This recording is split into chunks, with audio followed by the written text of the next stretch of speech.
Hello friends this is Chandra. क्या आप जानते हैं कि भारत में 10 में से एक व्यक्ति को थायराइड की समस्या है, यानी कि वो व्यक्ति थायराइड की बीमारी से जूझ रहा है। और आप ये भी जानते हैं कि यदि किसी को एक बार थायराइड हो जाता है, यानी कि थायराइड की बीमारी अगर किसी को हो जाती है तो उसको जीवन भर दवाइयाँ का सेवन करना पड़ता है मॉडर्न साइंस के अनुसार, यानी कि आपको जीवन भर दवाइयाँ खानी पड़ती है। और कई बार नौबत यहाँ तक आ जाती है कि आपको ऑपरेशन से भी गुजरना पड़ता है। फ्रेंड्स, इस वीडियो में मैं आपके साथ शेयर करूँगा कि किस प्रकार से आप अपने थायराइड को बिना किसी दवाई के, जी हाँ दोस्तों, आप बिना किसी दवाई के उसे घर बैठे ठीक कर सकते हैं, और वो भी सिर्फ कुछ ही दिनों में। और आप इन सब दवाइयों से आपका जीवन भर के लिए पीछा छूट सकता है। सो फ्रेंड्स, इस वीडियो को आप अंत तक ज़रूर देखें, क्योंकि मैं आपके साथ शेयर कर रहा हूँ वो साधारण आसान तरीके जिनसे आप अपने थायराइड को ठीक कर सकते हैं। सो फ्रेंड्स, मैं आगे बढ़ने से पहले मैं आपसे रिक्वेस्ट करना चाहता हूँ, यदि अभी तक आपने मेरे चैनल को सब्सक्राइब नहीं किया है तो आप इसे प्लीज़ सब्सक्राइब करके बेल आइकन के बटन को प्रेस कर दें और नोटिफिकेशन को ऑन कर दें। सो फ्रेंड्स, अब बात करते हैं थायराइड की। थायराइड आमतौर पर आपने सुना होगा कि दो तरह का थायराइड होता है। एक होता है हाइपोथायराइडिज्म और दूसरा होता है हाइपरथायरॉयडिज्म। यानी कि एक वो थायराइड होता है जिसके अंदर अक्सर व्यक्ति मोटा होना शुरू कर देता है, यानी कि जो उसका मेटाबॉलिज्म है बॉडी का वो स्लो हो जाता है, जिसकी वजह से जो भी वो कुछ खाता है पीता है वो शरीर में धीरे धीरे डाइजेस्ट होता है, उससे उसका वेट गेन होने लग जाता है। और दूसरा होता है हाइपरथायरॉयडिज्म, जिसमें व्यक्ति का मेटाबॉलिज्म फास्ट हो जाता है, यानी कि जो भी वो खाता है उसे जल्दी जल्दी डाइजेस्ट हो जाता है, जिसकी वजह से उसका शरीर कमज़ोर होने लग जाता है। सो फ्रेंड्स, ये आमतौर पे डॉक्टर की भाषा है कि जो हाइपर थायराइड या हाइपोथायराइडिज्म, लेकिन बेसिकली इसके सिम्टम जैसे कि आप जानते हैं, अगर किसी को हाइपोथायराइडिज्म है तो उसका वेट बढ़ेगा, वो मोटा होने लग जाएगा, उसकी मांसपेशियों में दर्द होने लग जाएगा, उसको डिप्रेशन आने लग जाएगा, उसकी मेमोरी लॉस होने लग जाएगी, और उसकी बॉडी में हमेशा दर्द रहेगा, आलस से उसके अंदर आ जाएगा, यानी कि उसका किसी भी काम में मन नहीं लगेगा, और उसे ये पता नहीं चलेगा कि ये हो क्या रहा है। वो अक्सर किसी भी एक भी बात पे सोचता रहेगा और डिप्रेशन का भी शिकार हो सकता है। और दूसरा होता है हाइपरथायराइडिज्म, जिसके अंदर आमतौर पे क्योंकि उसका मेटाबॉलिज्म फास्ट हो जाता है तो उसकी हार्ट बीट बढ़ जाती है, उसकी बॉडी में एक कंपन शुरू हो जाता है, और साथ ही साथ उसकी नेक यानी कि जो ग्लटर होता है वो थोड़ा सा फूलने लग जाता है। सो फ्रेंड, बेसिकली होता क्या है कि अक्सर ये कहा जाता है कि मेडिकल साइंस में कि जो थायराइड ग्रंथि है, यानी कि जो आपकी एक थायराइड ग्रंथि है जो आपके गले में होती है, जो कि बेसिकली बटरफ्लाई की शेप में होती है, उसको आयोडीन मिलता है, जिसकी वजह से वो फंक्शन करती है। यानी कि थायराइड में 3 फंक्शन होते हैं, एक होता है TSH, दूसरा होता है T3 और T4। बेसिकली होता क्या है कि जब आपका TSH लेवल गिर जाता है, जब आपका TSH लेवल गिर जाता है और आपका T3 और T4 लेवल बढ़ जाता है तो उसको हम कहते हैं हाइपरथायराइडिज्म। यानी कि जब आप टेस्ट कराने जाते हैं तो आपको पता चलता है कि आपका जो TSH है वो गिर गया, यानी कि इसका जो बैलेंस होना चाहिए वो होना चाहिए 0.55 टू 5.55। अगर वो इससे नीचे आ जाता है तो इसको हाइपरथायराइडिज्म कहा जाता है। और अगर किसी व्यक्ति का TSH लेवल 5.5 से ज़्यादा हो जाता है तो उसको कहा जाता है हाइपोथायराइडिज्म, यानी उसके अंदर उसका TSH लेवल बढ़ जाता है और T3 T4 घट जाता है। सो फ्रेंड्स, अब सवाल ये है कि इसका समाधान क्या है। अगर आप डॉक्टर के पास जाएंगे तो आपको सबसे पहले वो टेस्ट करेंगे, और टेस्ट करने के बाद वो आपको बता देंगे कि भाई आपको हाइपर है या हाइपोथायराइडिज्म है, और उसी के अनुसार आपको जो है या तो TSH को सप्रेस करने की, यानी कि आपका जो दवाई दी जाएगी, थायरॉक्सिन दी जाएगी, जिससे कि वो आपका जो बॉडी में जो आपका जो रेगुलेट कर रहा है आपका थायराइड बॉडी को, वो सप्रेस हो जाए और आपका TSH लेवल कंट्रोल में आ जाए। और अगर आपको हाइपर है तो उसको बढ़ाने की दवाई दी जाएगी, यानी कि T3 T4 लेवल को बढ़ाने की दवाई दी जाएगी। थायराइड ग्रंथि बेसिकली आपकी बॉडी के टेम्परेचर को मेंटेन करती है, यानी कि इस तरह से कह सकते हैं कि this is a conductor of the body, यानी कि आपकी बॉडी का, आपके शरीर का एक कंडक्टर है। अगर वो अगर बैलेंस नहीं है तो निश्चित रूप से आपको बहुत तरह की परेशानी हो सकती है। जैसे कि अगर मैंने अभी आपको बताया, अगर आपको हाइपो हो जाता है तो आपका वेट बढ़ सकता है, आप लेजी हो सकते हैं, आपकी मांसपेशियों में दर्द हो सकता है, और अगर आपको हाइपर होता है तो आपका शरीर कमज़ोर होने लग जाता है, हार्ट बीट बढ़ जाती है, एंजाइटी और हमेशा चिंता सी लगी रहती है। सो फ्रेंड्स, मॉडर्न साइंस के अंदर इसका एक ही उपाय है, वो ये है कि वो आपको थायरॉक्सिन की दवाई दी जाती है या फिर सप्रेसर की दवाई दी जाती है, जिससे कि आपका TSH लेवल मेंटेन होता है। लेकिन ये देखा गया है कि अक्सर दवाई धीरे धीरे उसकी डोज बढ़ानी पड़ती है, क्योंकि कुछ समय के बाद वो उसको कंट्रोल करने के लिए हाई डोज देनी पड़ती है। सो फ्रेंड्स, अब हम बात करते हैं कि इसका समाधान क्या है। इसका समाधान है बेसिकली एक रिसर्च में ये पाया गया है कि थायराइड का डायरेक्ट कनेक्शन आपके स्ट्रेस से है।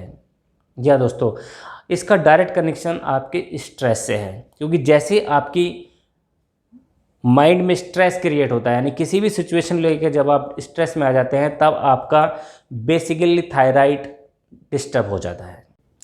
सो फ्रेंड्स, हमारे माइंड पे यानी कि इस जगह पे दो ग्रंथि हैं जिनको हम कहते हैं एमिगडाला, जो कि बादाम की शेप की होती हैं। बेसिकली क्या होता है, जो ये एमिगडाला है ये एक तरह से हमारा सेंसर है।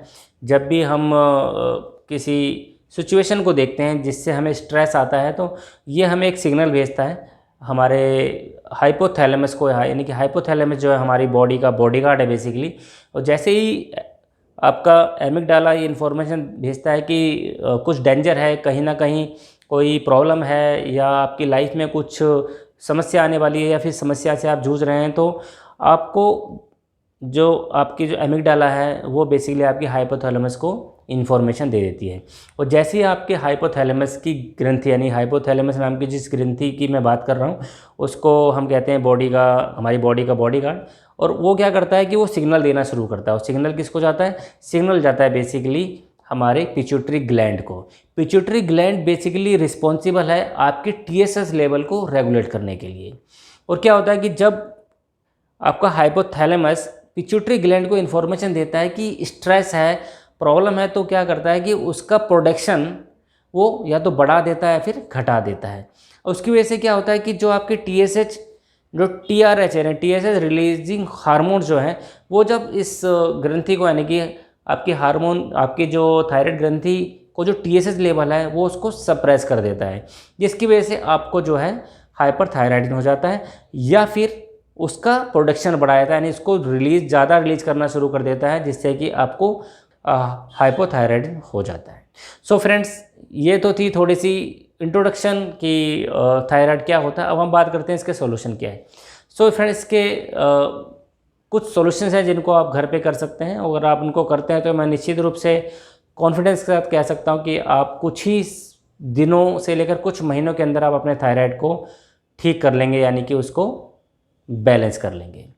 सो फ्रेंड्स, जब भी हम स्ट्रेस में आते हैं या जब भी हमें कोई फियर होता है, डेंजर होता है, तो बेसिकली हमारे माइंड में कोई ना कोई ऐसी बात होती है जिसकी वजह से हम परेशान रहते हैं।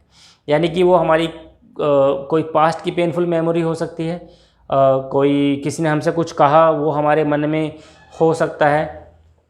अगर हम अपने पास्ट की पेनफुल मेमोरीज़ को रिमूव कर दें या जो भी हमारे इश्यूज चल रहे हैं हमारे माइंड में, उसको हम रिजॉल्व कर लेते हैं, किसी ने हमसे कुछ कहा उसको हम क्लेरिफाई कर लेते हैं, क्लियर कर लेते हैं, तो क्या होगा कि वो इशू आपका ख़त्म हो जाएगा और धीरे धीरे आपका जो स्ट्रेस हार्मोन है वो स्ट्रेस हार्मोन आपके शांत हो जाएंगे, यानी कि अब आपको स्ट्रेस चला जाएगा।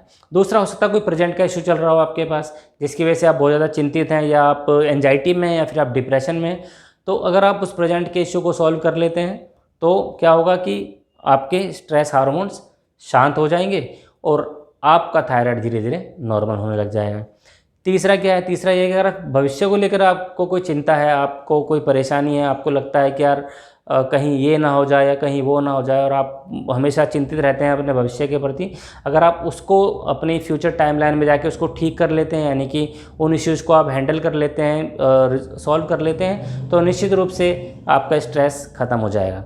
मैं आपको इसलिए बता रहा हूँ कि अगर आपने भाग मूवी देखी होगी तो उसमें जब मिल्खा सिंह दौड़ते हैं तो वो क्या करते हैं, अपने माइंड के अंदर ही उस रेस को वो पूरा कर लेते हैं और उसके बाद वो दौड़ना शुरू करते हैं। तो इसी प्रकार से कई बार हम किसी न किसी परेशानी से जूझ रहे होते हैं, अगर हम उस परेशानी को अपनी फ्यूचर टाइमलाइन में जाके ठीक कर लेते हैं, सॉल्व कर लेते हैं, तो हमारी प्रॉब्लम काफ़ी हद तक दूर हो जाती है। कई बार ये भी देखा गया है कि हम किसी न किसी गिल्ट में जी रहे होते हैं, यानी कि हमें कोई किसी न किसी चीज़ का अफसोस होता है या हमें कोई रिग्रेट होता है और उसकी वजह से हम हमेशा ये सोचते रहते हैं कि काश मैंने ये नहीं किया होता या मैं ऐसा कर लेता। और इस चक्कर में क्या होता है कि आप हमेशा स्ट्रेस में रह रहे होते हैं। अगर आप इस गिल्ट से बाहर आ सकें और इसको रिजॉल्व कर लें, या अगर आपको कोई रिग्रेट है, अगर आप उस रिग्रेट से बाहर आ जाते हैं तो भी आपका जो आपके हार्मोन्स वो बैलेंस हो जाएंगे और आपका थायराइड धीरे धीरे ठीक हो जाएगा।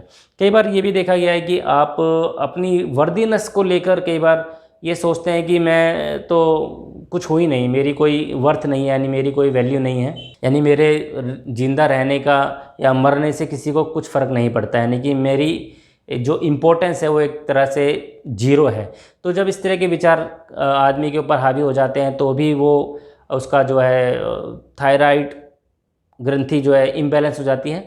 तो अगर आप इस तरह से, अगर आपको लग रहा है कि आपको लगता है कि हाँ कोई किसी ना किसी तरह का आपको वर्दीनेस का इशू है, तो आप उसके अपने अंदर वर्दीनेस क्रिएट करें। उसी प्रकार से अगर आपको लगता है कि आप कोई ज़िंदगी में कुछ ऐसा हो रहा है कि आपको लगता है कि नहीं यार मैं तो जीना नहीं चाहता और भगवान मुझे उठा ले। बहुत सारे लोग ऐसे हैं जो कि यही सोचते रहते हैं, दिन रात सोचते रहते हैं, क्योंकि शायद वो अपनी असफलताओं से इतना ज़्यादा डर गए हैं या अपनी फेलियर से इतना ज़्यादा घबरा गए हैं कि उनको लगता है कि जीवन में शायद उनके भाग्य में सफलता है ही नहीं और उनका जीना ही नहीं है।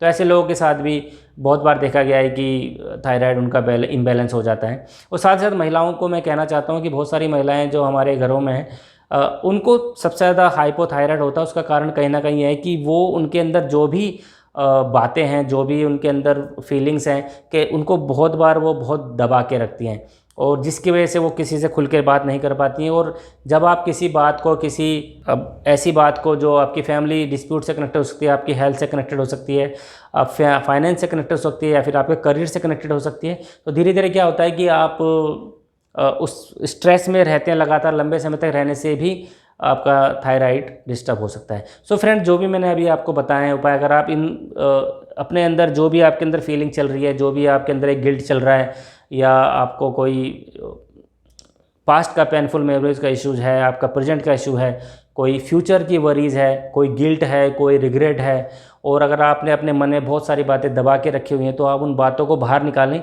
ज़रूरी नहीं है कि आप किसी ऐसे व्यक्ति को बोलें कि वो किसी और के साथ शेयर कर ले, लेकिन आप उनको निकालें इस तरह से कि जैसे कि आप उनको अपने मन से बाहर निकाल पाएंगे। मैंने बहुत साल पहले एक कहानी पढ़ी थी, तो उसने बोला था, उस कहानी में ये था कि वो क्या कहता, जब भी उसे कोई तकलीफ़ होती है, परेशानी होती है, तो वो बाहर जाता है और पेड़ के पास खड़ा होकर उसको बोल देता है कि मुझे ये सब परेशानियां हैं और इस तरह से किसी ने मेरे साथ ये बोला, या किसी ने मुझे कुछ ऐसा बोला, मुझे किसी ने गलत कहा, या किसी ने मुझे गलत तरीके से टॉर्चर किया या गलत तरीके से छुआ। वो सब बातें वो पेड़ को बताता था और उसके बाद वो ठीक हो जाता था। क्यों? क्योंकि उसने अपने मन में कुछ भी नहीं रखा और उसने पेड़ को अपना एक फ्रेंड बना लिया कि वो जाके उसको बताता था। और आप जानते हैं कि अगर आप किसी पेड़ को अपनी कोई भी बात बताएंगे, कोई भी फीलिंग शेयर करेंगे, तो वो किसी और के साथ इन फीलिंग्स को शेयर नहीं करेगा। तो फ्रेंड्स, ये सारी उपाय जब आप करेंगे तो मैं निश्चित रूप से दावे के साथ कह सकता हूँ कि आपका थायराइड 1 से 2 महीने में ठीक हो जाएगा। साथ में मैं डिस्क्लेमर देना चाहता हूँ, जब तक कि आपका थायराइड नॉर्मल ना हो जाए, तब तक अगर आप कोई भी दवाई का सेवन कर रहे हैं तो प्लीज़ उसको आप कंटिन्यू करें। आप ये ना सोचें कि अब मैं दवाइयों को छोड़ देता हूँ, दवाइयों को कंटिन्यू करें। जब आपको रिपोर्ट आपकी ऑटोमेटिकली आपका TSH लेवल बढ़ जाएगा, हाइपर केस के अंदर जब आपका TSH लेवल बढ़ जाएगा, तभी आप धीरे धीरे दवाई कम करें। और अगर आपका हाइपो केस में TSH लेवल कम हो जाएगा, तभी आप धीरे धीरे दवाइयों को कम करें। सो फ्रेंड्स, मैं आशा करता हूं कि आपको मेरा वीडियो पसंद आया होगा। यदि हाँ, तो आपसे प्लीज़ लाइक और शेयर ज़रूर करें और उन लोगों के साथ शेयर करें जो इस बीमारी से परेशान है, जिनसे कि उनको इस बीमारी से छुटकारा मिल सके। So friends, thank you very much. और जाने से पहले मैं आपसे फिर से रिक्वेस्ट करना चाहता हूँ कि आपने यदि मेरे चैनल को सब्सक्राइब नहीं किया है तो आप प्लीज़ जल्द से जल्द सब्सक्राइब करके बेल आइकन के बटन को दबा दें और नोटिफिकेशन को ऑन कर लें। तब तक के लिए thank you, bye bye, take care.